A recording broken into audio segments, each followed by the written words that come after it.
bonjour à tous. Je sais que c'est très injuste, mais je vais utiliser le fait que j'ai le droit de retirer mon masque. Ce qui, dans cette très belle salle, est un vrai avantage. Bon, je n'insiste pas là-dessus. Je suis Hippolyte Dalbis. Je vais animer cette session sur le télétravail international. Je voudrais remercier vous déjà, tous, d'être là, tard ce soir, ce samedi soir. Et puis remercier les Rendez-vous de l'Histoire pour l'organisation absolument sublime de l'ensemble du festival. Donc vraiment, on est très heureux. C'est une session qui est en partenariat avec le Cercle des économistes. On est très heureux de participer. Avant d'introduire la session, je vais faire un très rapide tour de table. Donc à ma gauche, nous avons Françoise Benamou, qui est présidente du Cercle des économistes et qui est professeure à l'Université Paris-Nord. À ma droite, j'ai Catherine Luboszinski, qui est aussi membre du Cercle des économistes et qui est professeure à l'Université Paris 2, Assas. Ensuite, Rodolphe Desbordes, qui est professeur à Schema Business School. Et Karine Milsen, qui est professeure à l'École d'économie de Paris et chercheur au CNRS.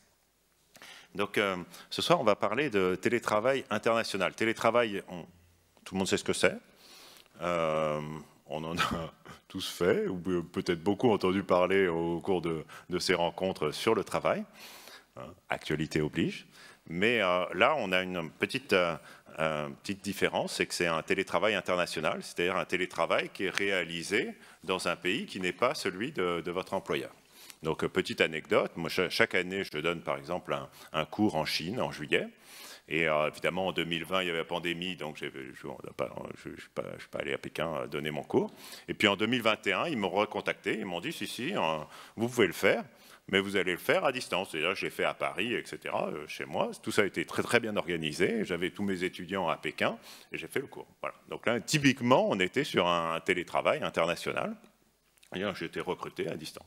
Et puis on pourrait imaginer, là c'est sur une mission courte, mais on pourrait imaginer finalement que je pourrais être recruté par exemple à temps plein pour cette université en Chine, et puis rester à Paris ou à Blois ou n'importe où, et puis continuer à faire mes cours à l'étranger. Et donc je vais qualifier en fait cette offre de travail comme une migration virtuelle. J'ai plus besoin d'aller à Pékin pour donner mon cours, mais c'est virtuellement que je me déplace et par la technologie. Et c'est ce concept que l'on va interroger avec les membres du panel. Alors, la notion de migration virtuelle, en fait, elle a été proposée pour la première fois par un chercheur qui s'appelle Anish Anish, qui est, en fait, c'est sa thèse de doctorat qu'il a soutenue en 2001 aux États-Unis, à l'université du New Brunswick. Et lui, il regardait, donc on est en 2001, il regarde les programmateurs indiens de la Silicon Valley, et notamment ceux qui sont restés en fait en Inde. Alors il faut voir le contexte un petit peu que l'on a de l'époque. Si vous vous en rappelez, c'est le moment de la folie Internet. On a parlé de la bulle Internet, vous voyez, de la fin des années 90. Et donc la Silicon Valley recrute énormément de talents aux États-Unis, mais aussi des talents qui viennent de partout. Et il y a besoin de programmateurs, d'informaticiens, etc. Il y a besoin énormément. Et alors quand vous êtes informaticien non américain et que vous voulez aller travailler aux États-Unis, vous postulez pour un visa, qui est le fameux H1B. C'est le visa en fait, qui vous permet de travailler temporairement aux États-Unis. Et il faut savoir qu'il y a un quota sur ce visa. Et nous, on parle beaucoup de quotas migratoires en France.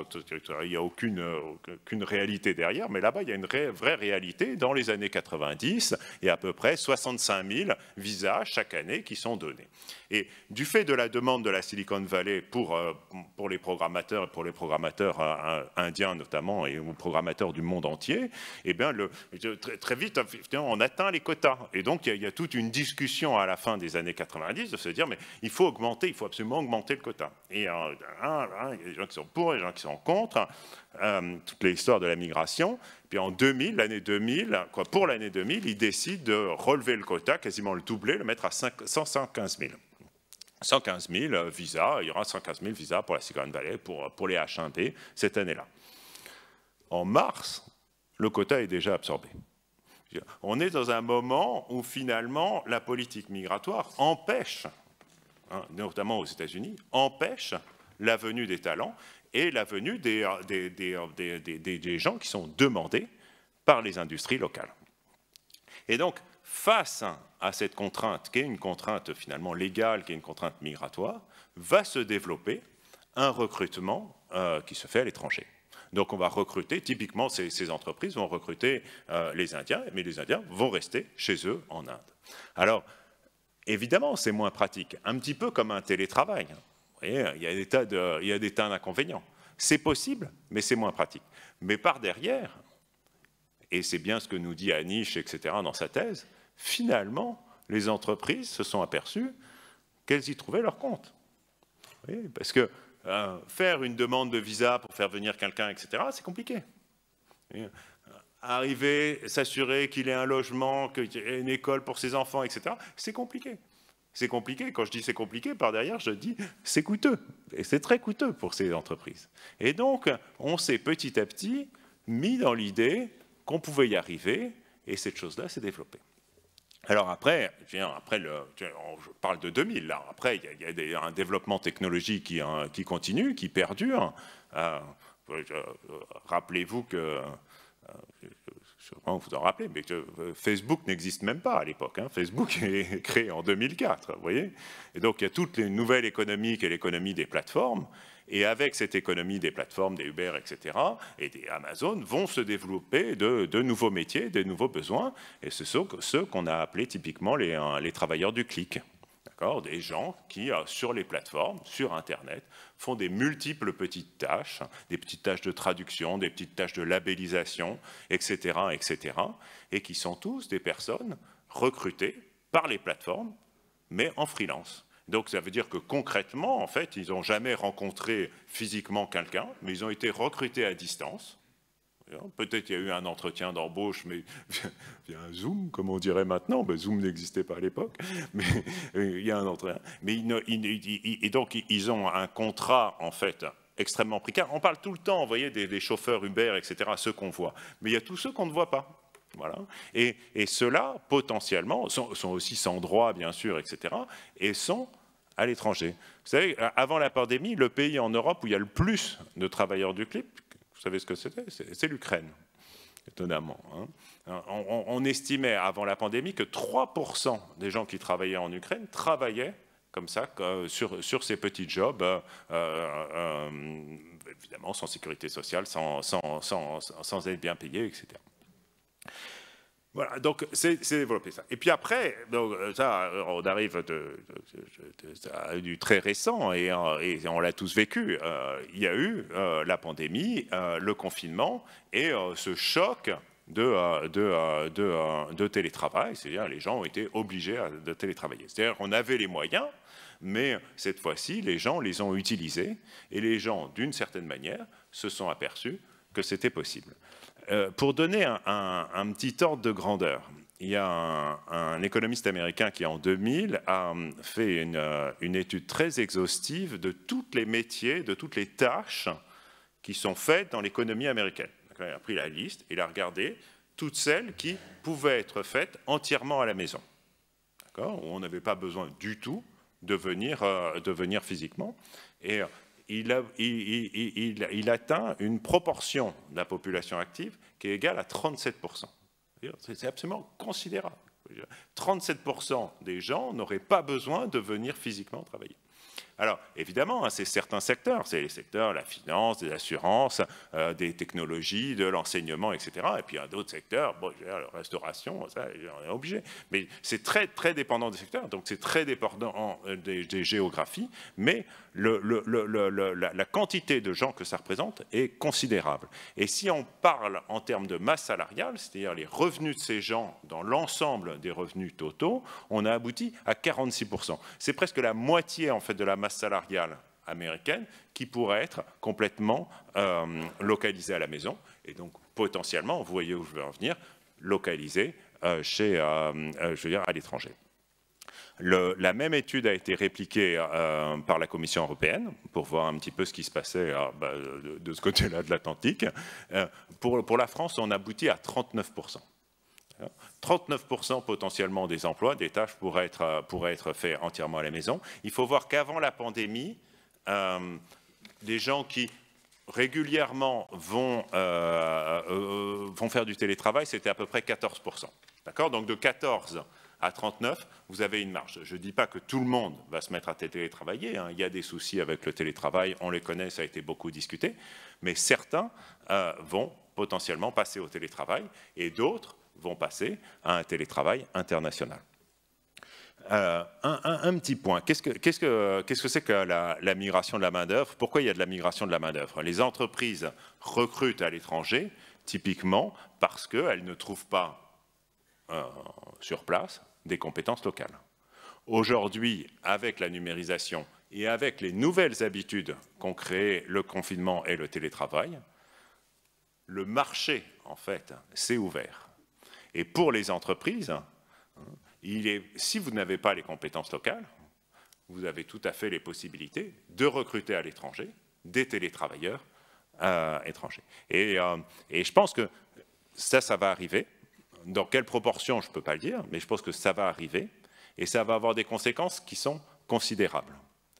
Parce que vous voyez la concurrence, alors ça crée des opportunités. Ouais, nos jeunes, on parle de jeunes qualifiés là, hein, c'est pas, on est sur un choc de progrès technique qui touche les qualifiés. Donc nos jeunes qualifiés, eux, vont avoir d'autres opportunités parce que potentiellement, sans avoir à se déplacer, ils pourront aller travailler ailleurs, mais ils seront aussi en concurrence avec une quantité de talents phénoménale, parce que ce sera finalement le monde entier qui potentiellement sera en concurrence. Et ça a des effets potentiellement d'éviction hein, et d'effets sur les salaires, parce que ce n'est pas du tout sûr que ceux qui sont à l'étranger aient les mêmes prétentions salariales que ceux qui sont ici. Je ne parle même pas de la protection sociale, etc.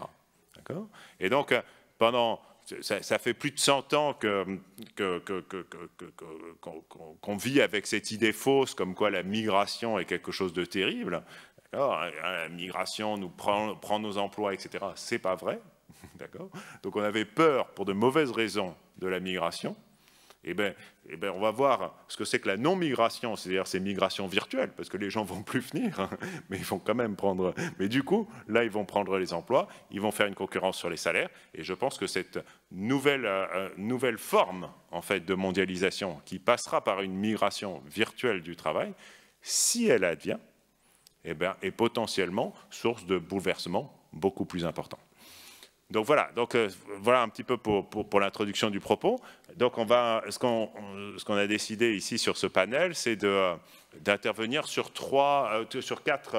quatre sujets très particuliers, 4 métiers, pour voir comment est-ce que ça s'est mis en place et comment ça peut se mettre en place.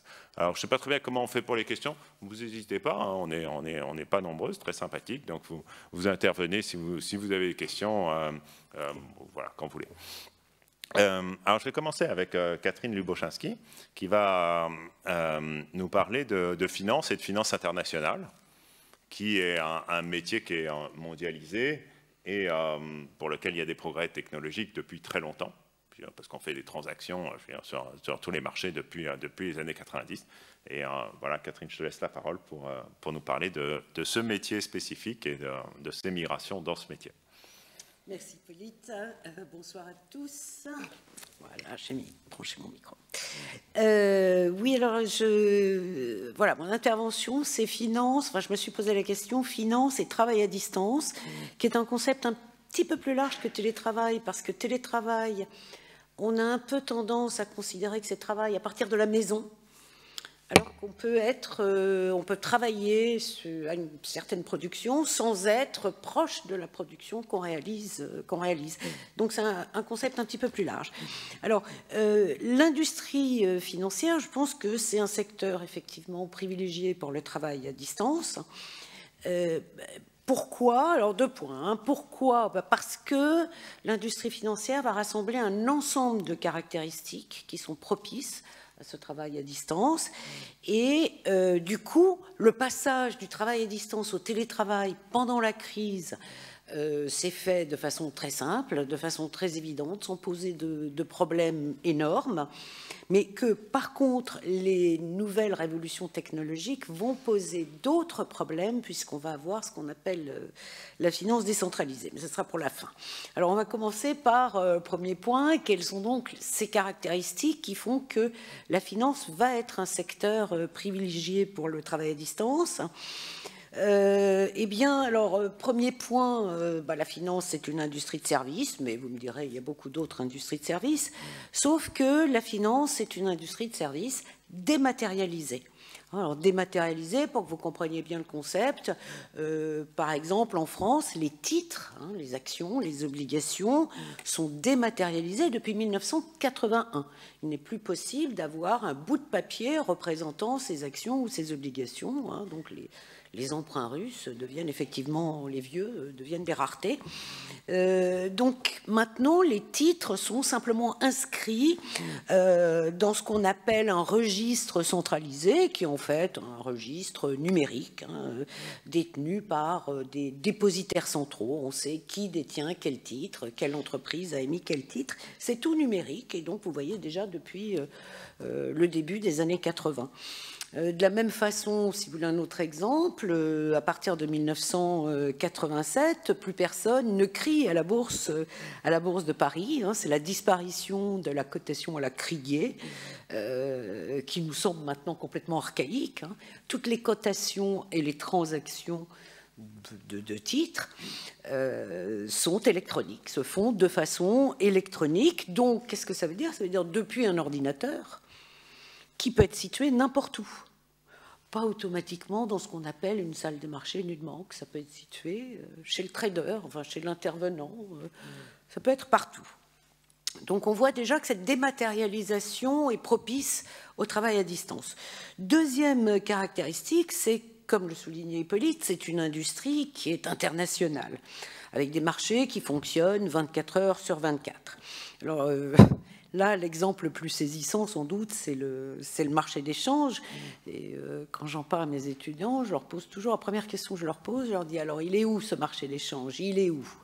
Il est nulle part. Il est nulle part, il est partout. Pourquoi? Parce que dès le début, il est complètement dématérialisé. Alors, au début du XXe siècle, c'était des transactions par téléphone entre institutions intermédiaires, et puis après par téléx, enfin, et maintenant essentiellement par voie électronique, donc par ordinateur, qui là aussi, l'ordinateur peut se situer n'importe où.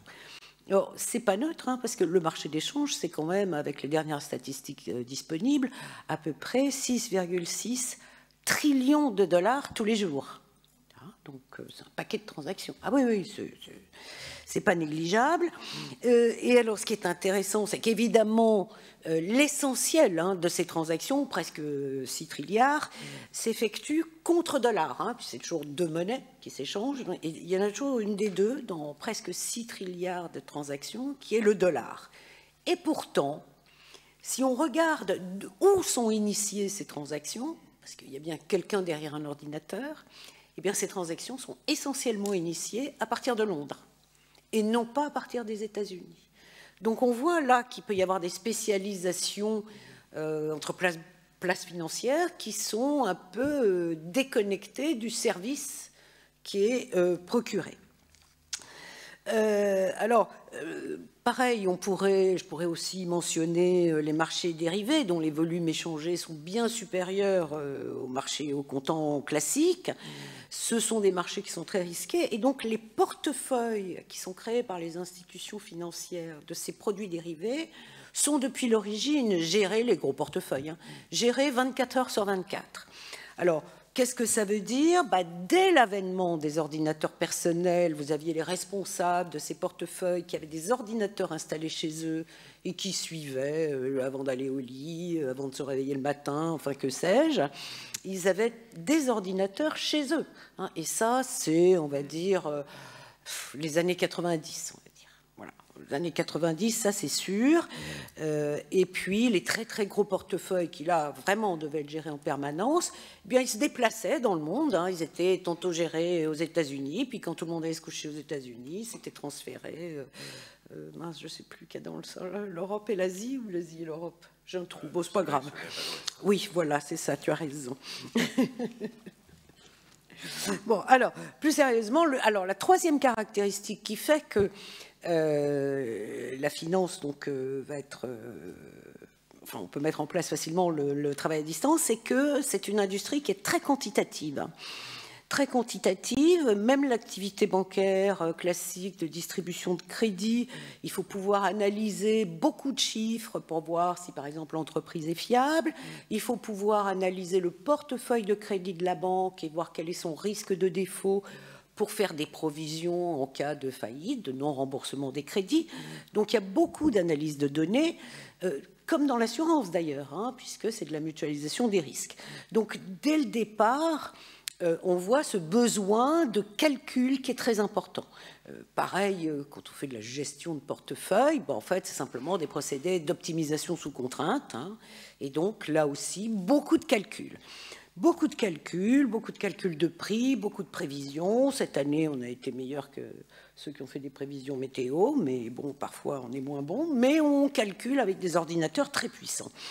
Et dès les années 90, encore une fois, on va entendre parler de la finance quantitative, où des transactions vont être effectuées selon des algorithmes, et on n'a pas besoin du tout d'intervention humaine. Des transactions qui sont déclenchées par l'ordinateur. Et des positions qui sont débouclées automatiquement par l'ordinateur. Donc on voit bien que là aussi, c'est du travail sans être humain, donc là c'est encore plus délocalisé. Donc finalement, bon, et pour rejoindre ce que disait Hippolyte, il y avait aux États-Unis, puisqu'il y a eu le développement, je ne sais pas si vous connaissez les hedge funds, ce qu'on a appelé les fonds spéculatifs, dès les années 90, hein, c'est arrivé en Europe dans les années 2000, et ils étaient situés essentiellement à Chicago et dans la banlieue de Chicago, même pas dans le centre financier de Chicago, et ils avaient recours à des mathématiciens russes qui étaient basés en Russie, mais on leur faisait développer les programmes informatiques, programmes mathématiques de Chicago. Donc déjà, il y avait ces migrations virtuelles, si on veut les appeler comme ça. Donc finalement, la finance est une industrie qui va être très consommatrice des nouvelles technologies. Hein. Dès le départ, c'était le téléphone, puis les fax, puis les ordinateurs. Et comme elle fournit évidemment des services dématérialisés, hein, même les billets de banque, on dit c'est pas dématérialisé, mais enfin on va les retirer à une machine. Donc il n'y a pas, l'être humain n'est pas derrière le guichet. On comprend que la localisation de l'employé, même hautement qualifié, peut être totalement déconnectée de l'activité elle-même. Et donc, au moment du Covid, le passage au télétravail a été très simple et a été facilement réalisé. Et on voit des institutions financières qui prolongent et accentuent ce phénomène. Je ne sais pas si dans la presse ces dernières semaines ça a retenu votre attention, mais Boursorama a annoncé que la moitié de ses employés pourraient travailler sous forme de chez eux, donc en télétravail, n'importe où en France, et on leur payerait le voyage à Paris 2 jours par mois. Hein, donc c'est vraiment réduire la socialisation à minima, et les employés pourraient s'installer où ils veulent. Alors évidemment, il y a des histoires de coûts, d'optimisation des coûts, là aussi, de la part de l'entreprise, mais on voit que ce télétravail, finalement, peut se répandre très facilement à de nombreuses institutions. Alors, juste un petit mot pour terminer, parce que je crois que j'ai presque écoulé mon temps de parole. C'était mon deuxième point qui est lié à l'émergence de ce qu'on appelle maintenant la finance décentralisée. Et cette finance décentralisée va renforcer l'avenir du travail à distance ou l'avenir donc du télétravail. Alors qu'est-ce qu'on entend par finance décentralisée? Parce que ça commence juste à émerger. Par opposition à un système financier traditionnel, vous avez une finance décentralisée, c'est une finance qui, dès le départ, est complètement numérique. Et les infrastructures aussi sont complètement numériques. Il n'y a pas une entreprise qui est le dépositaire central, il n'y a pas une entreprise qui est la chambre de compensation, alors de compensation des opérations financières, mais ça peut être la chambre centralisée des notaires, là, les notaires en ont une, ça peut s'appliquer aussi là-dessus. et en théorie avec un accès à tous. Alors je ne sais pas si vous voyez de quoi je parle là, mais c'est toute la technologie liée aux cryptoactifs et surtout la technologie, ce qu'on appelle des registres décentralisés ou des livres décentralisés, et qui est plus connu sous le nom de blockchain. Mais blockchain, si vous voulez, c'est comme le frigidaire et le réfrigérateur, quoi. C'est une marque, mais c'est en fait utilisé pour une plateforme numérique et décentralisée. Et alors, quelles sont les conséquences de cette émergence des plateformes? C'est que la concurrence entre places financières, qu'est-ce que ça veut dire maintenant? Et pourtant, il y en a une. Vous voyez qu'après le Brexit, toutes les places européennes ont cherché à attirer les opérateurs de Londres.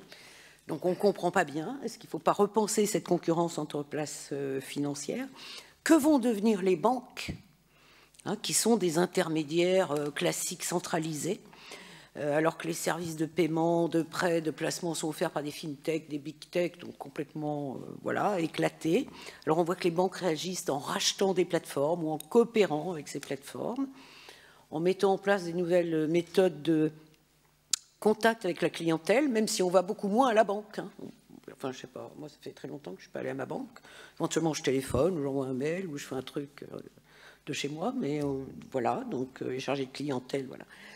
Alors, on va avoir des gros problèmes opérationnels parce que tout ce qui est crypté va bientôt pouvoir être décrypté par ce qu'on appelle l'informatique quantique, qui va bien sûr avoir des applications en finance, on va avoir de la finance quantique, qui sont des capacités de calcul décuplées, donc ça c'est plutôt bon. Mais au départ, on aura des gros risques opérationnels puisqu'ils pourront décrypter ce qui normalement est crypté. Voilà. Donc je vais m'arrêter là. J'espère que je vous ai bien fait peur. Et je vais passer. Cryptique. Merci beaucoup. Est-ce qu'il y a peut-être une réaction déjà ou une question de la salle, s'il vous plaît? Il faut que vous parliez fort et puis moi je vais répéter votre question en fait parce qu'on est enregistré.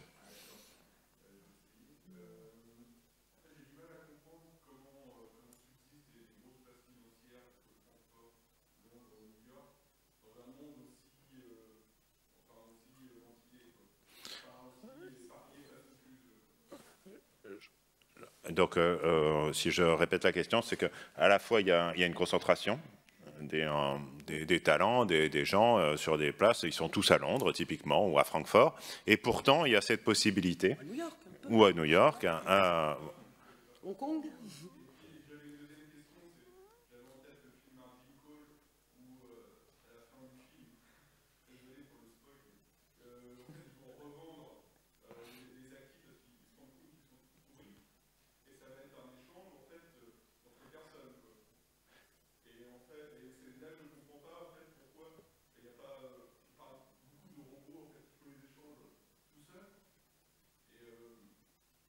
Alors,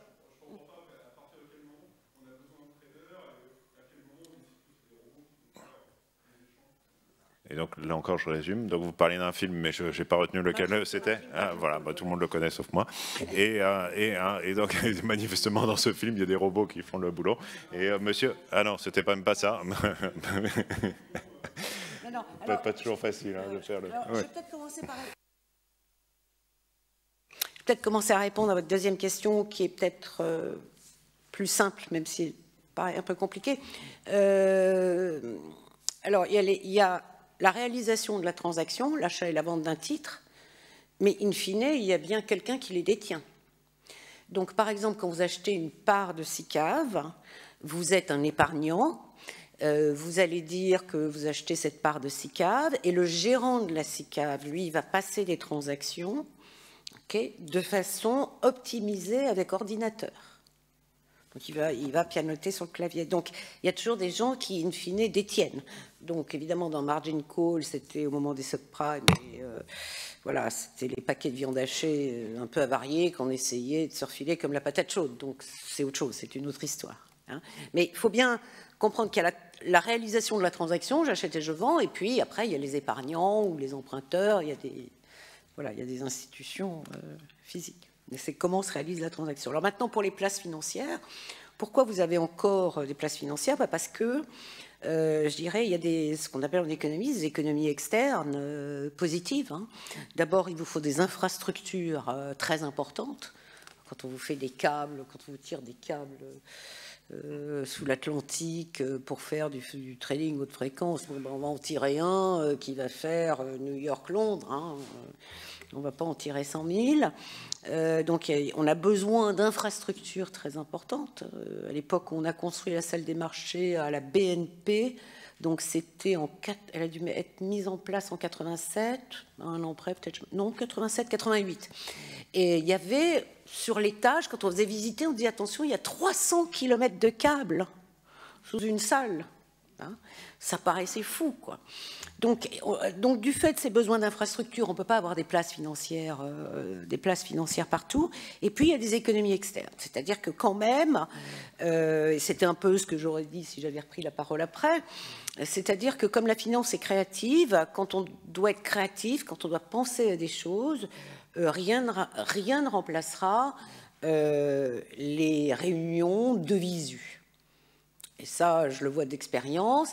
Les réunions qu'on fait dans les conseils scientifiques à droite à gauche, eh bien, les gens sont en visio, les gens sont moins attentifs et on challenge moins les propositions ou les réponses, on est moins attentifs. Et donc, je crois qu'il y aura un phénomène de globalisation. Quand vous voulez faire une opération, vous allez chez un grossiste, vous allez chez quelqu'un qui est sûr qu'il va bien le faire. Donc, vous allez automatiquement là où il y a des grandes places financières. Enfin, je pourrais parler pendant des heures, mais c'est plus mon tour. Bah non, qu'aussi, mais bon, merci beaucoup. Je vais passer maintenant la parole à Rodolphe Desbordes, qui va nous parler des nouvelles technologies dans le monde de l'éducation et d'éducation à distance éventuellement. Merci beaucoup Hippolyte. Alors nous allons parler de finance quantique, en tout cas de computation quantique, et j'aimerais plutôt commencer par Jamie, le vulgarisateur scientifique, qui lui dit que la pédagogie, c'est la répétition. Alors, je vais commencer par une brève synthèse de ce qu'ont pu dire Hippolyte et puis Catherine. Alors, Hippolyte a mentionné qu'un certain nombre d'emplois étaient potentiellement soumis à la concurrence nationale.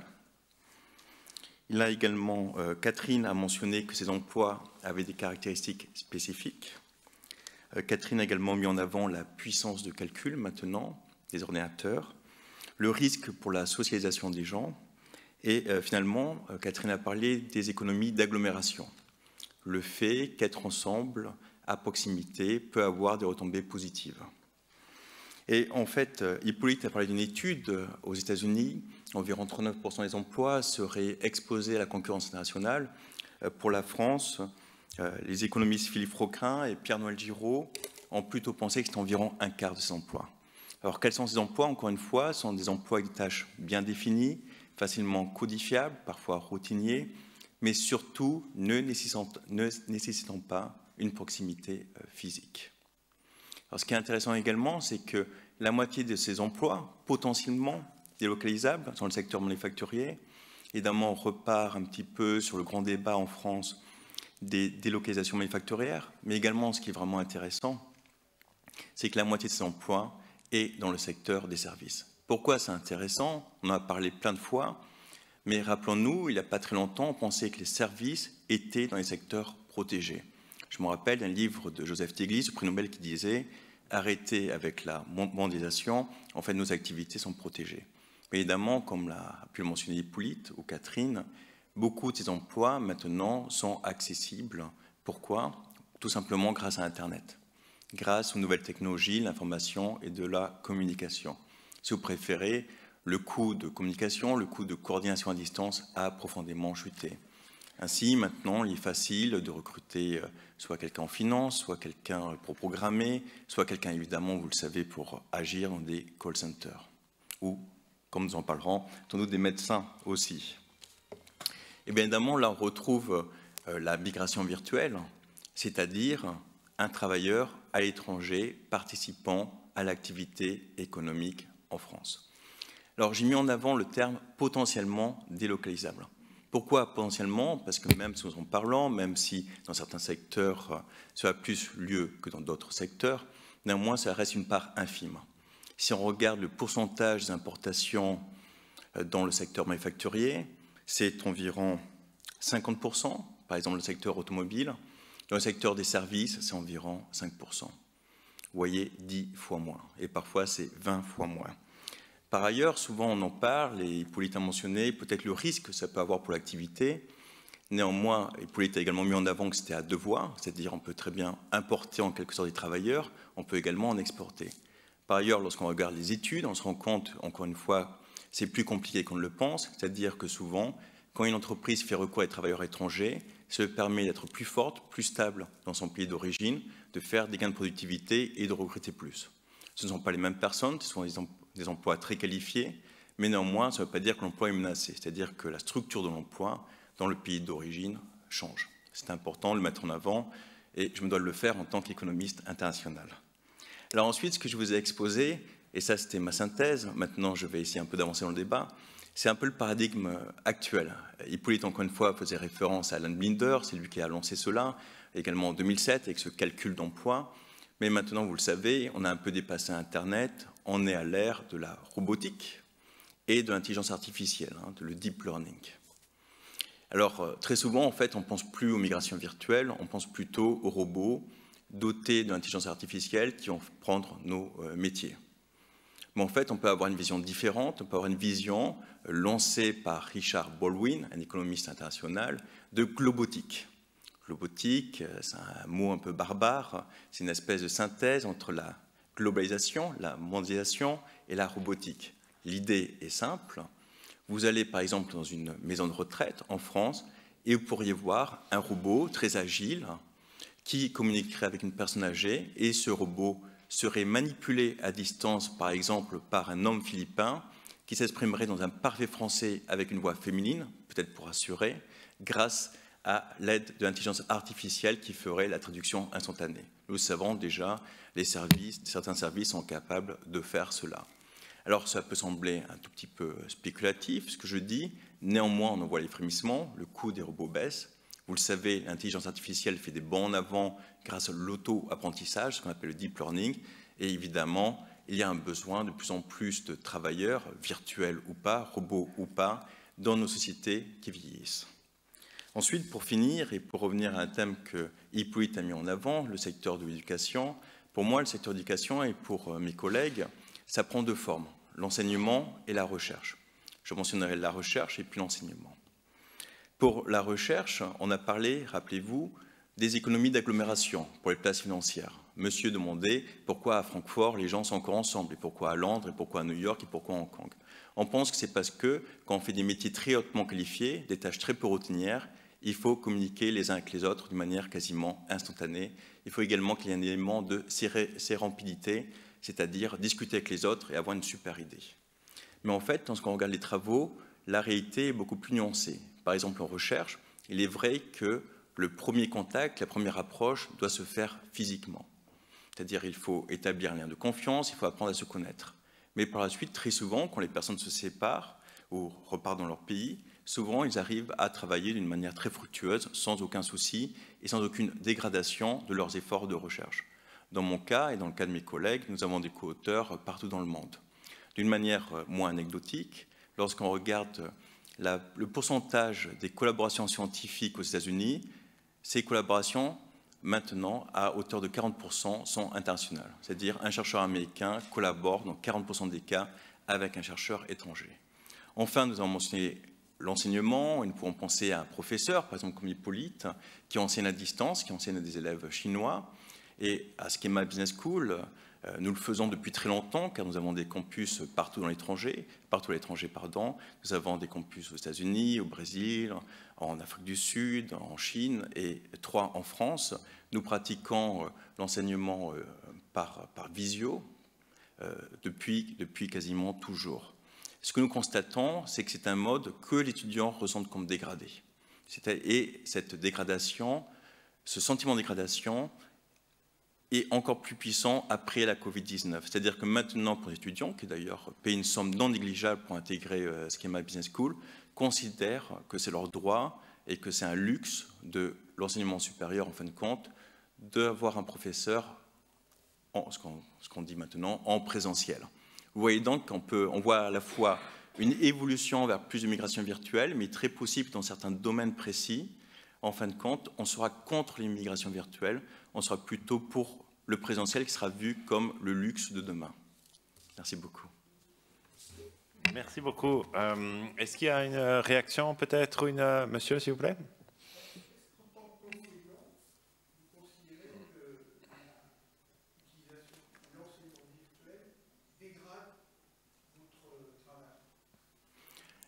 C'est une très bonne question. Alors, je vais devoir vous donner une réponse nuancée.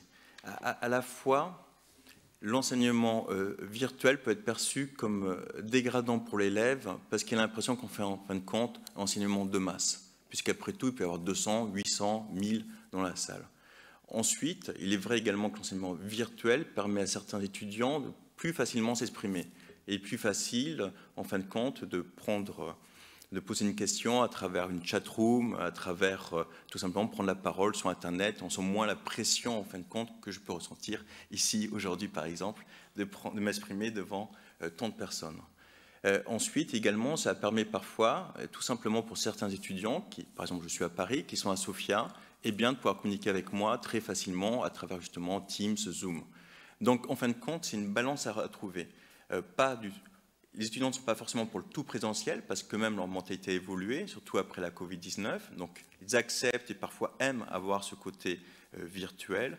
Et en même temps, ils ne veulent pas que du virtuel. Ils veulent également du présentiel, parce qu'encore une fois, ils pensent que c'est un gage de qualité, en fin de compte, de l'éducation, d'avoir un professeur en face d'eux.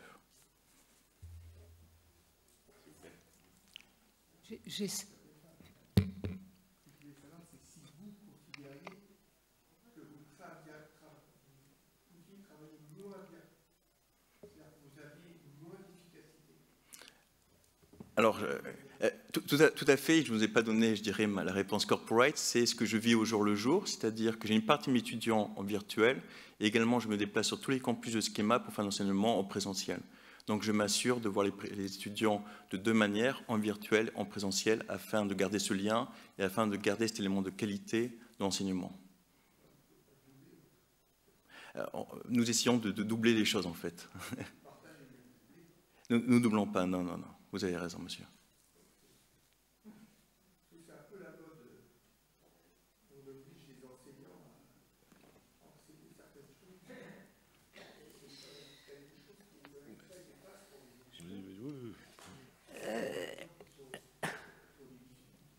Alors, votre question est très intéressante parce qu'en venant ici à pied, on en discutait entre nous.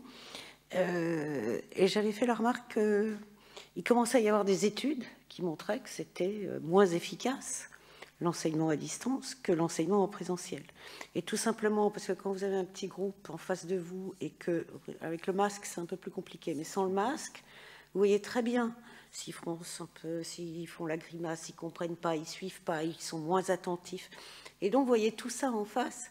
Et donc vous pouvez vous réagir ou les interroger sans qu'ils le prennent mal, quoi. Et vous là, alors donc qu'est-ce que vous en pensez?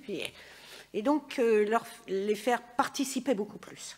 C'est beaucoup plus interactif en présentiel qu'en visio, ça c'est sûr. Je vais aussi répondre à monsieur, mais très vite. Moi, j'ai détesté. J'ai détesté. Voilà, j'aime pas. Je suis peut-être déjà trop vieux, mais voilà, j'aime bien avoir mes étudiants en face de moi, et puis etc. Et voilà, j'ai pas du tout aimé. Donc, monsieur, vous aviez une question? Madame. Non, c'est pas grave. Merci. Je voulais juste rajouter aussi une dimension, puisqu'on parle de formation, d'enseignement et de recherche. Moi, je suis responsable d'un service de stage dans une université. Et une partie de la formation est évidemment dédiée à ces expériences professionnelles pour les étudiants.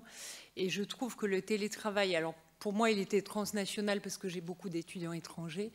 En période de Covid, a été une expérience très douloureuse pour les étudiants, c'est-à-dire que leur première expérience professionnelle s'est faite en travail à distance. Et ça a été extrêmement compliqué. On n'a pas encore de bilan, bien sûr, mais dans les discussions là, des étudiants qu'on vient de retrouver lors de cette rentrée, la plupart nous font part de difficultés très très grandes, allant jusqu'à, bien sûr, ce qu'on sait, les dépressions, etc. Mais particulièrement dans un cadre transnational, puisque les étudiants étrangers se sont retrouvés et isolés et devant travailler à distance dans le cadre de ces stages obligatoires. Merci beaucoup. Monsieur? Louis-Henri, je suis à l'Institut pour la recherche de la Caisse des dépôts. J'ai une question. Que deviennent les cotisations sociales dans le cas d'un système dans lequel on a des télétravailleurs qui sont partout dans le monde et qui sont peut-être soumis à une réglementation différente? Et puis j'ai une remarque sur les EHPAD, les maisons pour les personnes âgées dépendantes. Une tendance qui se développe aux Pays-Bas, c'est la suppression totale de tout ce qui est médical, robotisation et tous les éléments qui peuvent évoquer la technologie pour les remplacer par des logements normaux dans lesquels les personnes âgées, même dépendantes, sont soumises à des risques qui sont acceptés par les familles et dans lesquels la totalité du travail est effectuée par des bénévoles, avec un afflux de bénévoles qui pose problème à ces établissements.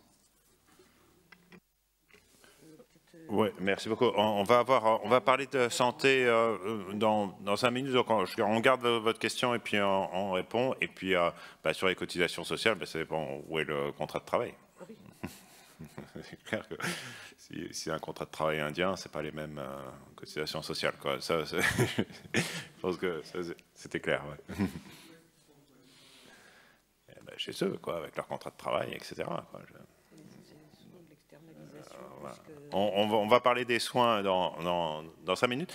Juste avant, je vais donner la parole à Françoise Benamou. On va parler d'un autre secteur très particulier, qui est celui de la culture, et voir dans quelle mesure, en fait, ces migrations peuvent aussi bouleverser ce secteur. Merci Hippolyte. Bonjour à tous. Je dois dire que je suis très contente d'être là en présentiel, comme on dit si vilainement. Voilà. Et j'ai aussi détesté enseigner autrement. Alors, c'est peut-être une petite remarque. Sur beaucoup de terrains, la culture est à quelque chose de précurseur des mouvements sociétaux. Et c'est vrai que l'expression de télétravail est probablement un peu impropre, elle gêne un petit peu quand on parle de culture, mais en fait ça existe de très longue date, ce découplage entre le lieu où on produit, où on crée, et puis le lieu où éventuellement l'œuvre est montrée, distribuée, etc. Dans le fond, la table du libraire, elle est de longue date dématérialisée, et pardon, pas du libraire, de l'écrivain, et l'écrivain peut écrire sur un ordinateur ou avec une feuille, peu importe, mais où il veut. Et il y a bien longtemps, les artistes faisaient leur grand tour, etc. C'est-à-dire l'idée de migration physique accompagnant la production, elle existe vraiment depuis toujours. Et en matière musicale, c'est une évidence. Et quand vous allez au cinéma, vous ne savez jamais où dans le fond, on a peut-être tourné dans plusieurs endroits, une partie du film que vous regardez se fait par effets spéciaux, etc. Donc cette espèce d'hybridation, de frontières extrêmement floues entre le réel et le virtuel, entre l'ailleurs et le local, elle existe vraiment de très longue date. Et la mondialisation, la possibilité de la migration, quelquefois l'impératif de la migration ont toujours existé dans la culture. Mais en même temps, quelque chose se passe et s'est passé et est en train de se construire. J'étais hier à un colloque, une table ronde à la Cité de la Musique, et on évoquait la question du télétravail pour toute une série de gens qui travaillent pour la Cité de la Musique, qui ne sont pas nécessairement des artistes, mais qui sont en quelque sorte la deuxième ligne du monde culturel, c'est-à-dire ceux qui travaillent dans la billetterie, etc., et qui aujourd'hui demandent à télétravailler. Et le directeur de la Philharmonie et de la Cité de la Musique disait que ça posait un énorme problème, effectivement, ce qu'on disait tout à l'heure de culture d'entreprise, en quelque sorte, si tant est que ce soit une entreprise. Et donc voilà, ces mouvements, on les voit, ils touchent donc la deuxième ligne, mais ils touchent aussi la première ligne de manière très forte et accompagne ce nomadisme des œuvres qui est inhérent à la culture. Alors cette nouvelle donne, comment on peut la saisir à travers des signaux? Certains signaux sont faibles, d'autres plus forts. Par exemple, vous avez peut-être vécu cette expérience tout à fait étonnante pendant le premier confinement surtout, où on pouvait écouter des œuvres ou regarder des œuvres qui étaient produites par des artistes qui se trouvaient dans différents pays ou dans différents lieux et qui arrivaient à se coordonner parfaitement pour donner finalement un spectacle musical, etc. Et ça, c'est quelque chose qui peut se développer parce que c'est intéressant, ça peut produire des œuvres nouvelles, des collaborations inédites et un petit peu inattendues. Dans le spectacle vivant, enfin pas toujours, existe le casting à distance, hein, des grands metteurs en scène le font, Peter Brook et d'autres, quand ils veulent engager des artistes de différents pays. Et donc dans ce casting à distance, on a déjà un premier travail qui est complètement dématérialisé. Des répétitions à distance peuvent se faire et se feront de plus en plus. Et le Covid est évidemment, comme en d'autres domaines, un amplificateur de ces mouvements. Alors il y a des logiques économiques derrière. On cherche de longue date, dans le domaine notamment du spectacle vivant, à baisser les coûts. Il y a eu un économiste très connu dans le champ, pas seulement dans le champ culturel, mais qui travaillait aussi sur la culture, qui s'appelle William Baumol, qui est un Américain, et qui démontrait que dans la culture, on a un gros problème, si je puis dire, c'est qu'on ne peut pas faire des gains de productivité parce que vous ne remplacez pas un artiste par... si vous avez un trio de Beethoven, par exemple, il vous faut 3 artistes du temps de Beethoven et aujourd'hui encore, donc pas de gains de productivité, donc des coûts qui sont en termes relatifs de plus en plus élevés. Et dans le fond, le télétravail, même peut-être que c'est une réponse partielle, contestable, parfois contestée, mais à ce qu'on a appelé la loi de Baumol. Et ça se marie, cette question du télétravail, avec des questions qui ont l'air de venir de référentiels tout à fait différents. C'est la question de l'économie verte, de l'économie de l'environnement. C'est-à-dire, dans le fond, les artistes qui voyagent tellement pourraient les faire voyager un peu moins, ce serait un petit peu moins coûteux, et ce serait un peu moins coûteux en termes économiques, mais aussi pour l'environnement. On voit ce type de raisonnement se développer aussi dans le monde des musées, où on va faire de plus en plus appel à la fois à des expositions qui présentent des œuvres physiques, mais aussi toute une partie qui se situe en mode virtuel. Et cela induit quelque chose qu'on retrouve dans d'autres domaines du monde économique, c'est une espèce de plateformisation de l'économie, et cette plateformisation de la culture, on l'a vu très tôt avec les grandes plateformes dans le domaine musical et dans d'autres. Et ces plateformes, par exemple, prenez Netflix. Netflix aujourd'hui est en train de développer une offre qui sera une offre de spectacle vivant, qui n'est plus tout à fait vivant puisqu'il est virtuel, mais qui est quand même un peu vivant. Et donc, cette espèce d'hybridation entre le matériel et l'immatériel est de plus en plus forte. Alors, quel défi ça soulève beaucoup? Je voudrais juste évoquer quelques questions. La question de la qualité. D'ailleurs, Baumol le disait, si on cherche à faire des économies dans le monde culturel, souvent c'est au détriment de la qualité. Par exemple, dans le spectacle vivant, on va faire moins de répétitions. Et là, ces espèces d'innovations virtuelles, est-ce qu'elles sont des facteurs de réduction de la qualité ou pas? Question ouverte. Pour le consommateur, même chose. Est-ce que ce sera une expérience dégradée ou enrichie? Sans doute les deux. Et mettre le curseur entre les deux, c'est très compliqué. Ça dépendra de la qualité, justement, des œuvres virtuelles qui pourront être proposées. Quand j'en discute avec des amis qui sont des artistes eux-mêmes, ils sont très méfiants vis-à-vis du numérique. Mais en même temps, ils disent que ça peut être intéressant si on y met de la créativité. Si ce n'est pas, par exemple, simplement la captation d'un spectacle, mais aussi quelque chose de plus. Et puis une captation de très haut niveau, pas avec des caméras automatiques qui vont faire comme au football et juste suivre la balle. C'est donc suivre la voie. Il faut quelque chose d'autre qui fasse que cette captation numérique apporte une innovation en plus. Du côté de l'artiste, c'est évidemment une forme de désincarnation de la relation avec le public, comme pour les profs. Mais en même temps, ça peut produire une nouvelle valorisation des œuvres. Ça pose des questions de droit, de rémunération sur lesquelles il y aurait énormément de choses à dire. Et puis, dernière question, enfin non, pas dernière, parce qu'il y en a beaucoup d'autres, mais comment ça interroge la diversité culturelle?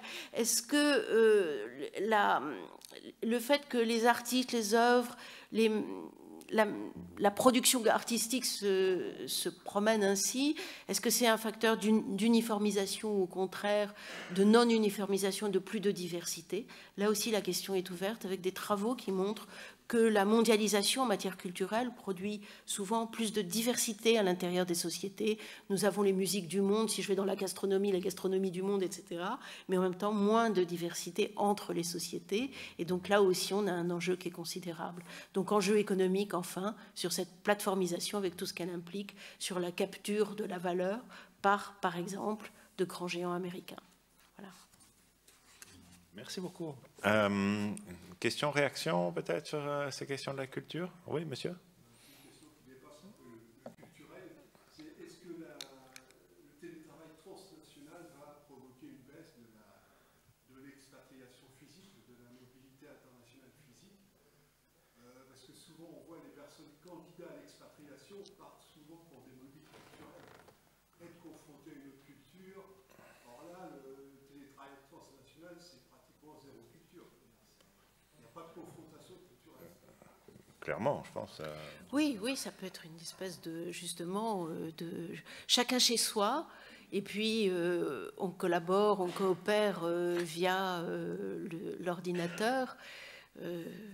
C'est pas le meilleur des mondes, oui. Bah, on parle de ce côté dégradé du virtuel, mais il y a aussi un tourisme culturel de masse qui est aussi une expérience très dégradée. Je ne vais pas commencer à vouloir, mais j'imagine que quand il y a beaucoup de monde, ça peut être quand même assez pénible aussi, y compris pour ceux qui y habitent. Donc, et en même temps, il y a des choses extraordinaires. Je ne sais pas si vous avez vu alors pour prendre quelque chose qui est très star, ce clip qui avait été fait au Louvre par Beyoncé et Jay-Z, et qui est une petite merveille artistiquement.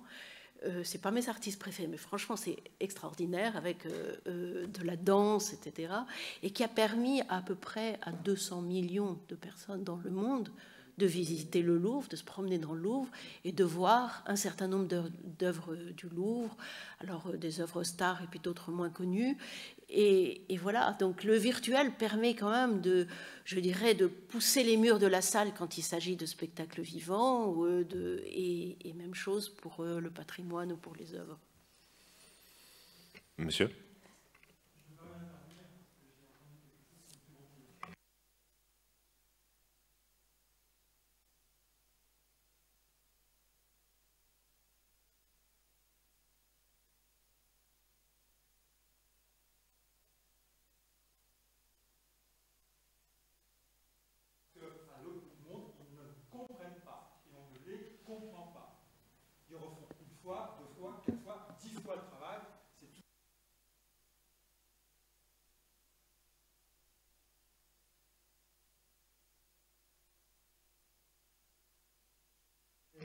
Oui.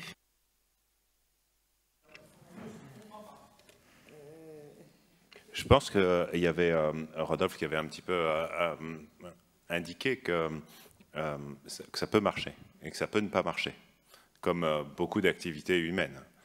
Et typiquement, l'épisode de confinement qui a été ce moment de séparation qui était obligatoire, avec recevoir des étudiants pour la première fois, ou en recherche ou en développement, commencer la première fois avec du virtuel, ça ne marche pas. Je pense que c'est un petit peu ce que vous voulez dire.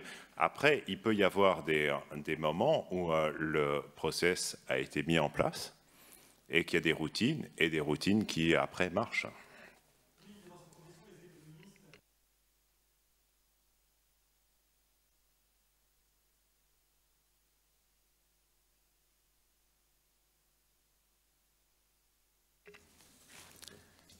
Merci beaucoup, monsieur, pour votre question. Et je crois que, comme toujours, en fait, c'est dans la nuance qu'il faut trouver la réponse. Vous y attendiez. Tout simplement, tout d'abord, j'avais parlé des chiffres, qui, en fin de compte, l'importation de services, c'est encore très faible. Et l'une des raisons, ça existe, donc parfois ça marche, comme l'a pu le souligner Hippolyte, pour les tâches très routinières de comptabilité où il n'y a pas besoin d'interaction poussée, ça fonctionne. Mais néanmoins, ça reste très très faible. Pourquoi? Parce que vous avez raison, pour certaines tâches, par exemple développer un nouveau logiciel, s'entendre sur des protocoles, les choses qui sont la fondation, pour cela il faut une interaction intense, et là on le sait, ça ne marche pas. Vous avez raison, ça ne marche pas. Il faut être ensemble, on le sait tous. Vous connaissez les termes hackathon. Parfois, il vaut mieux faire un bon hackathon qu'essayer d'échanger des emails pendant tout le temps. Donc, encore une fois, c'est très nuancé. Vous avez raison aussi. Et c'est lié également aux propos sur la culture. C'est qu'en fait, parfois, il y a des différences culturelles, il y a des différences de langue. On peut tous parler anglais, mais parfois, on peut vouloir dire autre chose avec l'anglais. On ne le maîtrise pas tous non plus. Il y a également des différences de culture, de coutumes, au sens, on sait tous que dans certains pays, on s'exprime plus ou moins d'une manière franche ou pas. Quand un Anglais vous dit c'est pas mal, il pense que c'est très mauvais en fait, mais le Français pense que c'est pas si mal que ça. Donc on le sait tous, il faut faire très attention. Donc pour toutes ces raisons, en fait, c'est pas si facile que cela. Vous avez raison. Alors parfois ça marche, mais c'est comme l'a dit Hippolyte, et je pense que vous voulez aller vers ça. C'est quand même pour des tâches assez restreintes, assez routinières, assez codifiées, où en fin de compte, l'homme c'est un peu comme Charlie Chaplin, c'est un peu un rouage dans la machine. Oui, enfin, ça dépend. Si on parle de manière très générale, parce que si vous prenez par exemple dans le champ de la recherche, il y a eu une extraordinaire accélération des échanges, de la coopération en matière de recherche, autour d'ailleurs notamment de la pandémie, qui a marché pour le coup. Hein. Donc voilà, tout dépend de quoi on parle.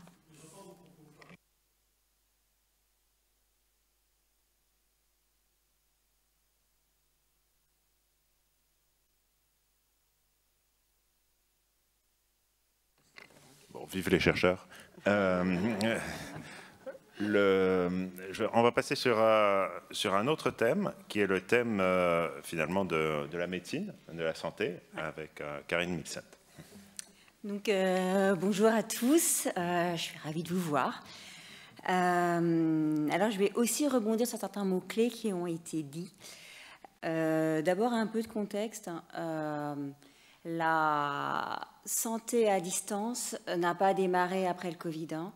Il s'était inscrit dans le Code de santé publique pour la télémédecine depuis 2010-2018 et pour la téléexpertise février 2019. Donc, l'expertise, voilà, c'est arrivé concomitamment, mais malgré tout, c'était là, utilisé différemment. Donc ici, je vais être dans le prospectif, je vais dépasser en fait un peu. Il y a des éléments qui existent déjà. Donc pas forcément en France, mais parfois à l'étranger, je m'appuierai dessus.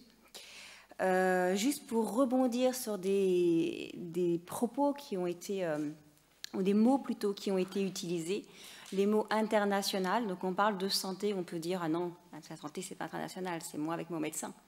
En fait, Global Health, la santé globale, vue par l'OMS, avec cette idée d'un panier commun, cette idée de prévention commune. On a tous besoin d'un vaccin contre le Covid, vaccin contre ce nombre de pathologies, d'accord? Donc on a en fait cette idée qui est énormément développée par l'Organisation mondiale de la santé, qu'il y a quelque part un panier qui nous est commun à tous de façon internationale. Et puis il y a aussi cette idée de prévention qui, pareil, se partage au-delà des frontières, et de la surveillance. Quand on a des pathologies, quand on a une maladie chronique, on doit surveiller. Et ça dépasse également les frontières.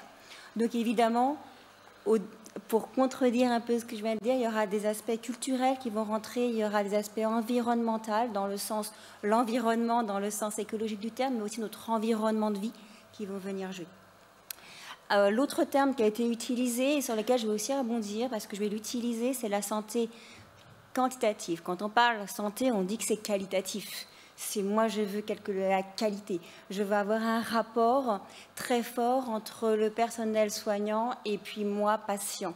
En fait, la santé devient de plus en plus quantitative à travers des bases de données, à travers l'information qu'on arrive à collecter. On code en fait les choses qui nous arrivent, autant au niveau de l'hôpital qu'au niveau des soignants. Et donc en fait, on est dans un monde qui est de plus en plus informatisé, qui est de plus en plus digitalisé, et on a une santé qui est de plus en plus quantitative. Donc voilà, je m'appuierai sur ces termes-là, avec l'idée qu'on a une consommation qui repose de plus en plus en santé sur la nouvelle technologie. Et ça va être vraiment la base de ce que je vais vous raconter, puisqu'encore une fois, je serai rarement dans le présent, mais beaucoup dans le prospectif. Alors, ça sera en 3 points.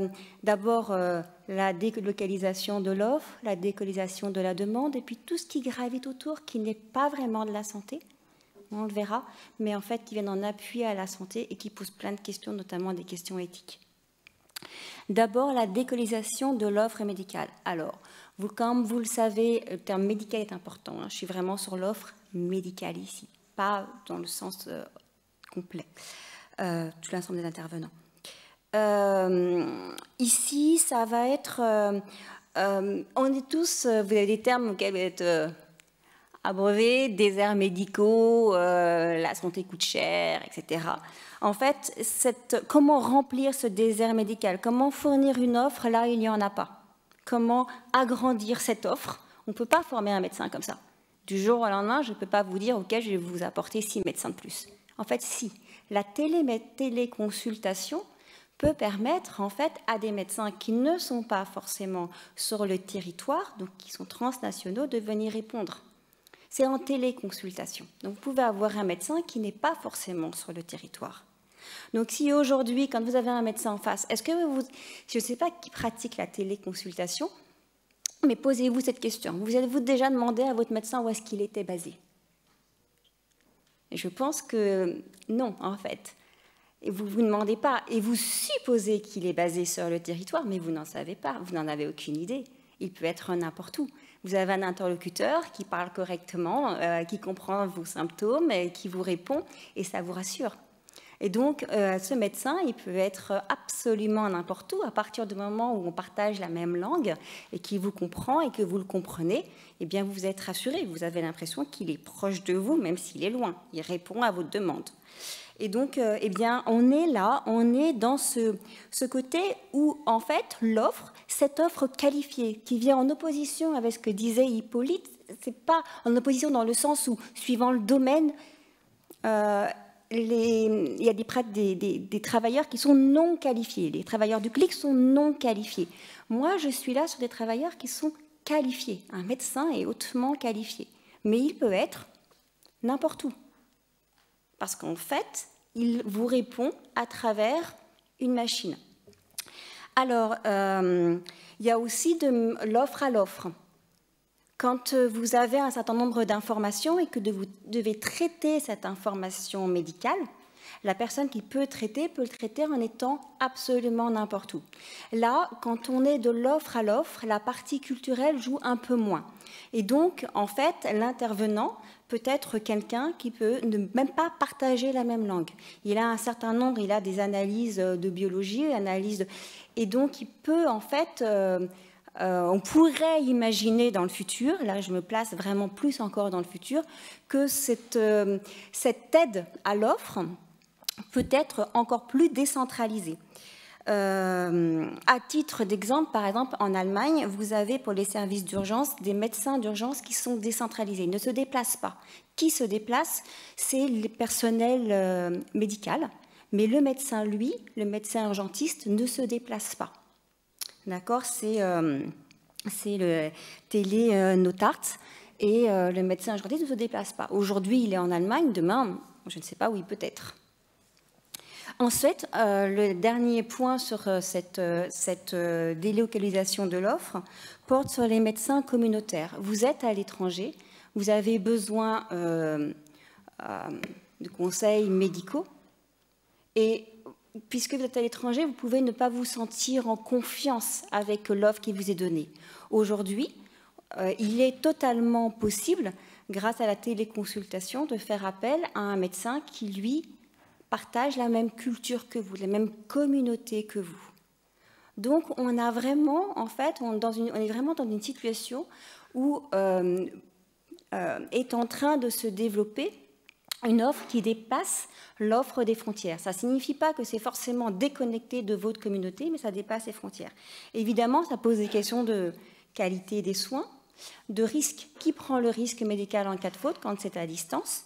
Et puis, ça pose des questions en termes d'organisation du système de soins. Le système de soins, il est organisé au niveau national, avec l'idée que l'offre est là, et vous payez les gens organisées sur le territoire et à la demande, et également sur le territoire. Donc tout est géré, l'organisation du système sanitaire et sa rémunération est gérée comme étant en fait bornée. Là, on est sur quelque chose qui sera beaucoup moins borné, et donc il y aura la question de comment est-ce qu'on rémunérera ce système de soins qui pourra se poser. Deuxième chose, ça peut être la délocalisation là, de la demande patient. Donc, vous avez d'abord cette idée qu'avec l'âge, devenant plus âgé, vous allez vous installer plutôt proche d'une infrastructure médicale, parce que vous vous dites que peut-être que vous en aurez utilité et que vos moyens de déplacement seront plus difficiles et que vos proches partageant le même âge que vous auront également plus de difficultés. Eh bien on peut imaginer que ça saute en fait, puisqu'on peut avoir des soins à distance. On peut très bien imaginer qu'on puisse, que les futurs retraités se localisent un peu n'importe où. Et donc, il se développe déjà aujourd'hui des villes, plutôt des villes ensoleillées, pour l'héliotropisme, attirées par le soleil, des villes qui offrent en fait une infrastructure médicale, et que la partie non qualifiée ou qualification intermédiaire est sur place. Donc, les moyennement qualifiés sont sur place, mais les hautement ou plus qualifiés sont, eux, à distance et offrent en fait une prestation qui, elle, se trouve à distance. Là, le deuxième point sur cette partie demande, c'est, vous savez qu'en fait, on va vers un système de santé qui est de plus en plus à domicile, avec le tournant ambulatoire, avec des durées de séjour qui se réduisent de façon drastique, et donc la place de l'aidant est très importante. Il faut être accompagné, en fait, et quand on n'a pas d'aidant, soit on va vers des structures soit on reste plus longtemps à l'hôpital. Et cette structuration, en fait, peut être différente. Si vous pensez, en fait, à cette personne qui pourrait bouger, elle pourrait être localisée dans des endroits où la main-d'œuvre pourrait être beaucoup moins chère. Et donc, vous pourriez avoir ces arbitrages entre bouger main-d'œuvre moins chère ou bien alors ne pas bouger. Le dernier point, c'est sur tout ce qui gravite autour. En fait, c'est vous pouvez tout de suite penser à la secrétaire médicale qui était avant dans le cabinet médical et aujourd'hui elle est n'importe où en fait. Elle répond à vos appels mais vous ne savez pas où elle se situe. Vous pouvez étendre ça et imaginer que ce n'est plus non plus quelqu'un qui répond à vos appels, mais c'est un chatbot qui répond à vos appels. Pour ça, il faut des gens pour entretenir en fait cette réponse numérisée à la demande, et cette réponse, elle peut être n'importe où, parce que là, on n'est pas dans l'ordre de la santé, on est totalement dans l'ordre de ce qui a été évoqué précédemment, c'est-à-dire, c'est vraiment répondre à une partie informatique, c'est gestion des sites internet, gestion des clouds, des grandes bases de données, gestion des appareils connectés et de leurs informations. Donc là, on peut vraiment être absolument partout, puisque ça gravite autour de la santé, mais on n'est plus purement dans le domaine de la santé. Donc l'ensemble de ces 3 points amène évidemment à se dire qu'on pourrait avoir la détection de pathologies ou de la prévention qui est totalement fait hors sol grâce à ces objets connectés qui sont bien au-delà, dont la gestion en fait ne dépend pas du territoire où se trouve le patient. Évidemment, dès qu'on parle information médicale, ça pose des questions éthiques, d'autant plus que si cette information circule et n'est pas liée à un lieu géographique donné. Ça pose également la question d'un contrat social lorsque, comme j'ai dit, ça jouait sur le système de santé. À partir du moment où les choses sont totalement éclatées, est-ce que cette mutualisation et cette manière de construire le système de santé peut encore avoir complètement du sens? Ça pose la question du lien humain, mais le lien humain, est-ce qu'il est par le personnel qualifié ou est-ce qu'il est suffisant par un personnel moins qualifié, secondé par un personnel qualifié? J'en sais rien en fait, et je ne suis pas sûre que quelqu'un puisse aujourd'hui répondre à quelque chose qui n'existe pas totalement encore et dont on n'a pas encore l'expérience ou assez de retour. En tous les cas, ce qui est certain, c'est que ça soulève des questions en termes d'inégalité sociale et se demander si le présentiel est un luxe de demain ou pas, ou si quelque part tout le monde pourra choisir entre présentiel et distanciel. Et de toute façon, il est évident que derrière tout ça, il y a l'idée de la qualité face à l'immédiateté. La demande en santé est une demande qui exige de plus en plus de la rapidité à sa question, à son besoin, et cette immédiateté vient s'opposer à la qualité. Je vous remercie. Merci beaucoup. Est-ce que Karine a répondu à votre question, monsieur? Maintenant, voilà. Alors, du coup, je me rappelle plus très bien. Ah oui, en plus, je me rappelle plus très bien. Donc, c'était une façon élégante de vous demander de la reposer. Voilà. En fait. C'est pas là. Non, ce que j'ai fait remarquer, c'est que je suis relecteur de la revue de la CNAV, de la Caisse nationale d'assurance vieillesse, et j'ai eu à relire un compte-rendu de visite de directeurs d'EHPAD aux Pays-Bas. Et en fait, ils étaient au départ dans la même situation que nous. Ces EHPAD étaient dans la même situation que nous. Et les Pays-Bas ont décidé de supprimer ce type de structure. Les EHPAD, ce sont les établissements pour personnes âgées dépendantes. Et de reprendre le problème complètement à l'envers, en disant ce dont les personnes ont besoin, ce n'est pas de soins, ce n'est pas de fauteuil roulant, ce n'est pas de blouse blanche, c'est de présence, d'humanité, de risque, de suppression de l'alimentation collective, par exemple de la restauration collective, de reprendre en main le peu d'autonomie qui leur reste. Et j'ai l'impression que la proposition de le faire à distance n'est pas cohérente avec ce type d'approche. Alors, je vais répondre à votre question. En fait, il y a vraiment deux choses. Il y a personnel qualifié où il y a de la rareté, on manque de médecins, on manque d'infirmières, on manque en fait de personnel avec une échelle plus ou moins large, de paires de spécialistes dans différents domaines.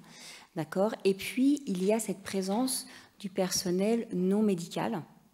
Et ce qu'on s'aperçoit en santé, c'est qu'en fait, de plus en plus, c'est ce que je disais par exemple pour l'exemple de l'Allemagne, vous avez de plus en plus de présence de personnel non qualifié ou moyennement qualifié qui se font seconder à distance. Vous voyez ?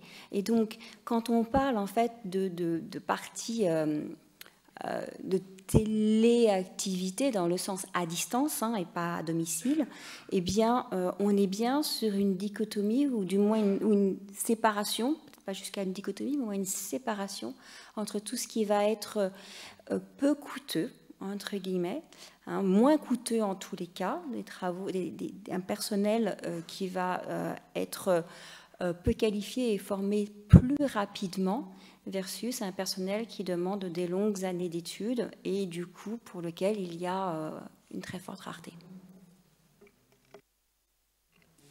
Madame, s'il vous plaît.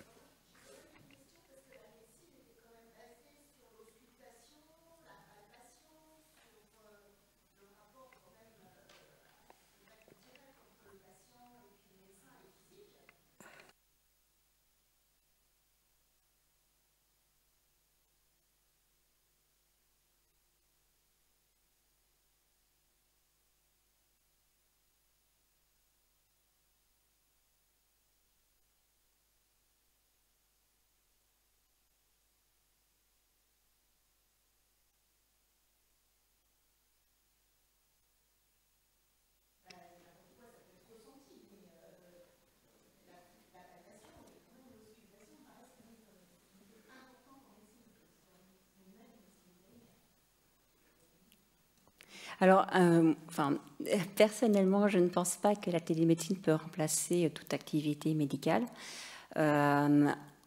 Outre mon opinion qui compte pour pas grand-chose, je ne sais pas si vous connaissez, alors je ne vais pas parler du cas chinois, mais c'est à peu près équivalent de ce qui est en train de mettre en place Amazon. Donc, en fait, c'est différents niveaux de gradation. Donc vous appelez Amazon et d'abord vous avez un chatbot qui répond à vos questions, aidé par une infirmière. Et en fait, c'est pour faire du screen. Ils vont séparer en fait le niveau de gravité.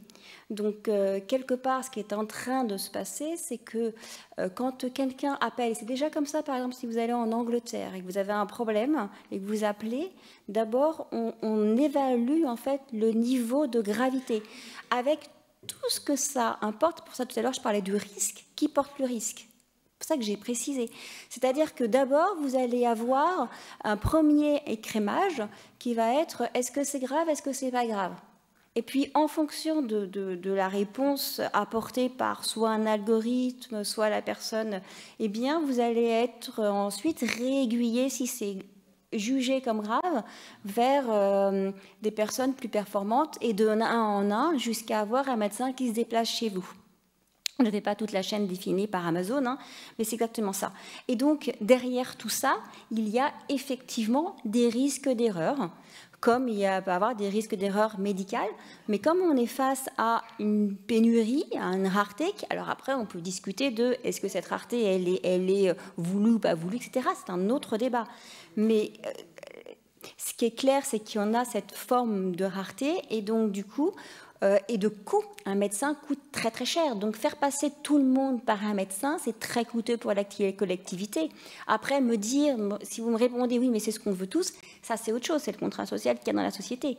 Moi, ce que je dis, c'est qu'un médecin coûte très très cher. Donc pour le système de santé, ce qu'on peut observer sans jugement, juste observer, c'est que dans les systèmes où il n'y a pas réellement un système de protection sociale, d'accord, eh bien, on a le développement de ce type en fait de médecine à différents degrés où on écrème et petit à petit, si on considère que le cas est grave, on va voir un médecin. Oui, je pense que c'est très important de replacer dans la bonne comparaison, parce que souvent, évidemment, que ce sont souvent des expériences dégradées, surtout lorsqu'on les débute, que ce soit en médecine, que ce soit l'éducation, que ce soit avec recruter un informaticien qui sera à l'étranger.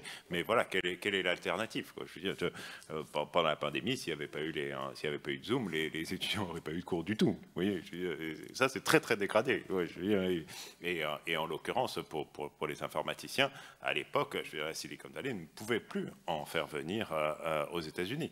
Donc, je veux dire, voilà. Donc, quel est le bon point de référence et comment est-ce que finalement, en regardant, je veux dire, en nuançant, en regardant les différentes tâches, on peut avancer. Je pense que Rodolphe, tu voulais dire quelque chose? Oui.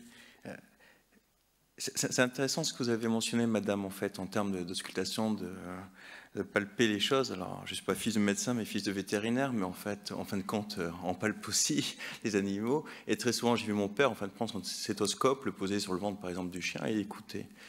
Tout ce que je voulais dire, c'est qu'en fin de compte, mon père était une extension physique, c'était un peu l'instrument. Donc, on pourrait imaginer, en fin de compte, que plus tard, on a déjà les smartwatches, on sait, bon, ça ne marche pas très bien encore, mais elles sont censées prendre votre rythme cardiaque, votre taux d'oxygène. On pourrait imaginer, par exemple, qu'il y a un scanner qui soit capable, en fin de compte, d'être cet instrument physique qui est le médecin, très souvent, qui palpe, qui ausculte, et par exemple, soit capable de faire un scanner pour voir un petit peu la pathologie. Ensuite, on peut également imaginer l'intelligence artificielle. J'ai également des enfants, donc je connais le cas des nourrissons. L'intelligence artificielle, en fin de compte, peut faire le tri en se basant un petit peu sur l'expérience. En accumulant des cas, peut faire en tout cas un diagnostic moyen sur la personne. Et ensuite, comme ça a été mentionné, faire une espèce de screening et peut-être les cas qui semblent un petit peu compliqués, les tourner vers des personnes physiques, voire demander leur déplacement. Donc encore une fois, on peut imaginer que la technologie soit encore plus avancée. J'avais mentionné Internet, j'ai mentionné les robots, j'ai mentionné l'intelligence artificielle. On peut imaginer qu'elle aille encore plus loin avec des scans non intrusifs et non nocifs pour la santé. Et également, on peut imaginer en fin de compte que l'intelligence artificielle faisait tel progrès, peut-être par ailleurs à travers le traitement vraiment informatique digitalisé de toutes nos informations avec les inconvénients que ça peut entraîner, pour fournir quelque chose un petit peu plus, quelque chose de plus personnalisé, mais qui reste néanmoins plus automatisé.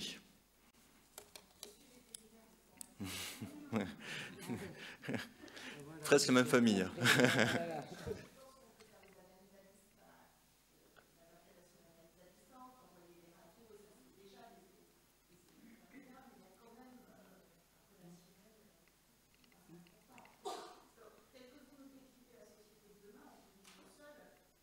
Non, non, non. Je ne pense pas que c'est comme ça que ça a été décrit. Non, non, non, j'ai jamais dit... enfin, j'ai...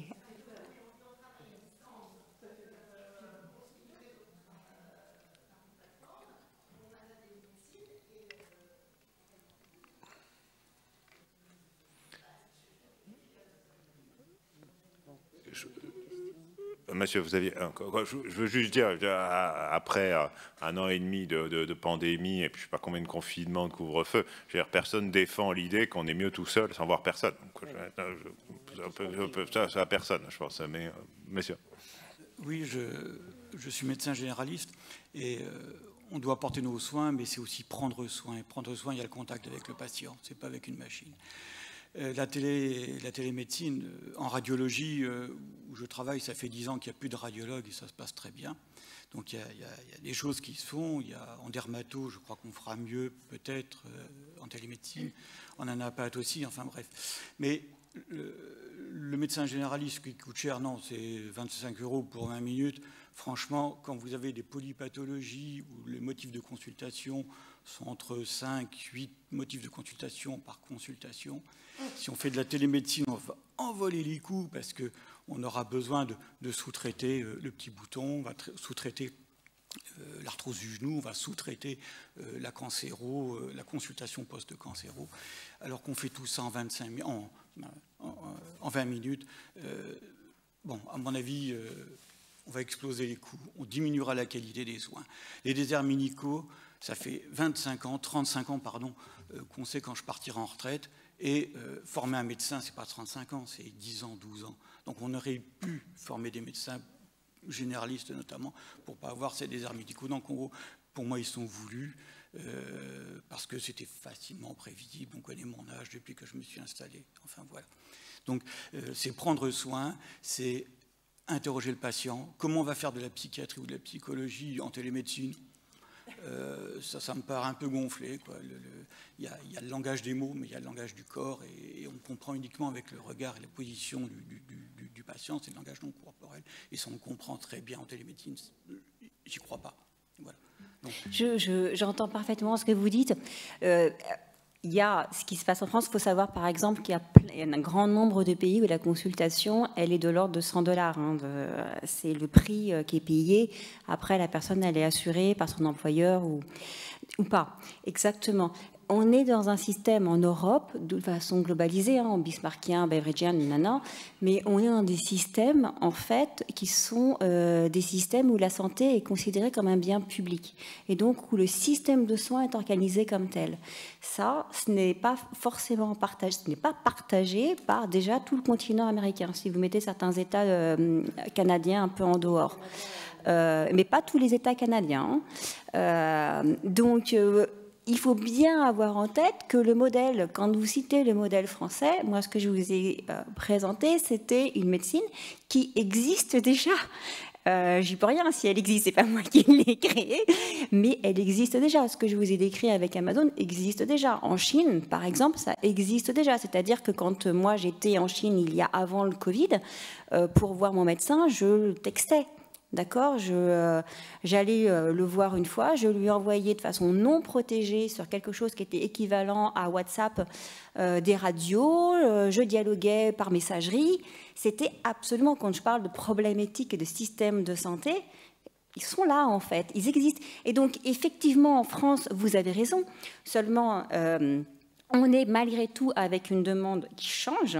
La demande d'il y a 20 ans n'est pas la demande d'aujourd'hui. Cette instantanéité, cette information de la demande, cette instantanéité, c'est-à-dire le fait que le patient veut être servi tout de suite ou très rapidement. Cette information, en fait, via le net existe également. Vous avez également le fait qu'on est aujourd'hui capable de dépister de plus en plus des maladies chroniques, et tant mieux pour nous tous.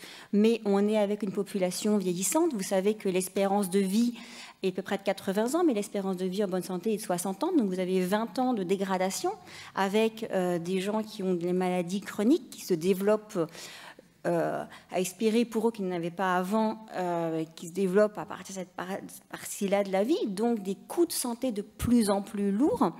Et donc, j'entends parfaitement ce que vous me dites à l'instant T.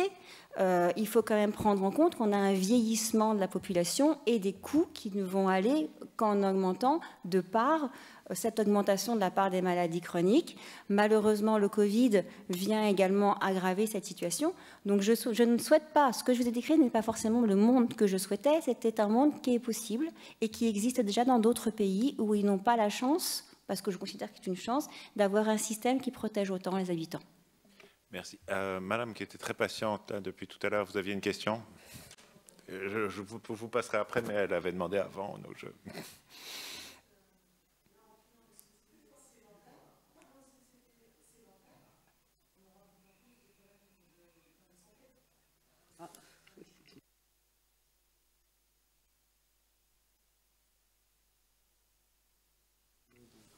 D'accord.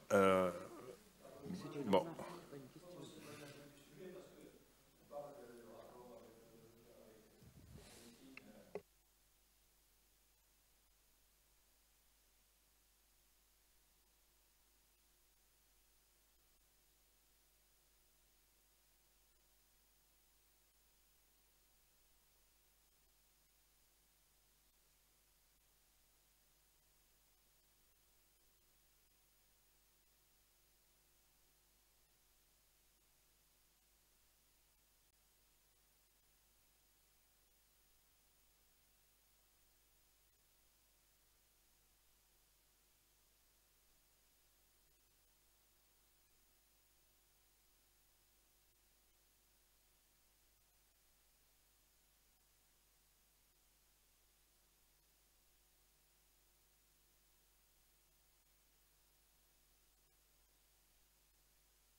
Merci, monsieur, d'avoir ouvert à la télé-oisiveté. Je vais juste un mot, Rodolphe, tu voulais oui. Et un mot, Françoise, et puis après, on conclut. Oui, merci beaucoup à toutes ces questions. D'abord, je voudrais dire qu'il faut faire attention à la pente glissante, c'est-à-dire nous avons toujours des choix. Et ce n'est pas parce que, par exemple, s'il y a un peu plus de télétravail que nous devons tout passer en télétravail. Ensuite, il y avait une référence à l'économiste William Baumol et au fait que, par exemple, lorsqu'on fait un concert, on ne peut pas vraiment l'accélérer. Un podcast, c'est facile, un concert, c'est beaucoup moins bien. Donc, on peut espérer que l'intelligence artificielle, le télétravail, permettent en fin de compte de minimiser les tâches répétitives et permettent plutôt de rentrer dans ce rapport de qualité avec le patient. Et finalement, peut-être revenant au débat initial qui était l'immigration virtuelle, on peut imaginer que les travailleurs, par exemple, je mentionnais aux Philippines, désirent ce travail et que par conséquent, ils ne ressentent pas cela comme une charge mentale, une pression mentale et n'aient donc pas besoin de somnifères pour s'endormir le soir. Merci. Le mot de la fin pour... Je voulais juste dire un mot par rapport à tout ce débat. J'ai l'impression qu'on a un triptyque entre lesquels, au sein duquel il faut essayer de trouver le bon emplacement en quelque sorte. C'est la baisse des coûts qui est recherchée partout, c'est l'éventuelle dégradation de la qualité du produit du travail, éventuelle, hein, pas toujours. Et le troisième élément, ce sont les avantages que peut trouver le travailleur lui-même dans certaines conditions. C'est effectivement, j'aurais pas eu un emploi et je vais l'avoir grâce au télétravail, ou bien j'ai une partie de ma semaine pendant laquelle je peux continuer de travailler en ayant des coûts de transport moins élevés. Et c'est le bon équilibre entre ces trois éléments qui est évidemment un des enjeux des années qui vont arriver. Merci aux panélistes, merci à tous et bonne soirée.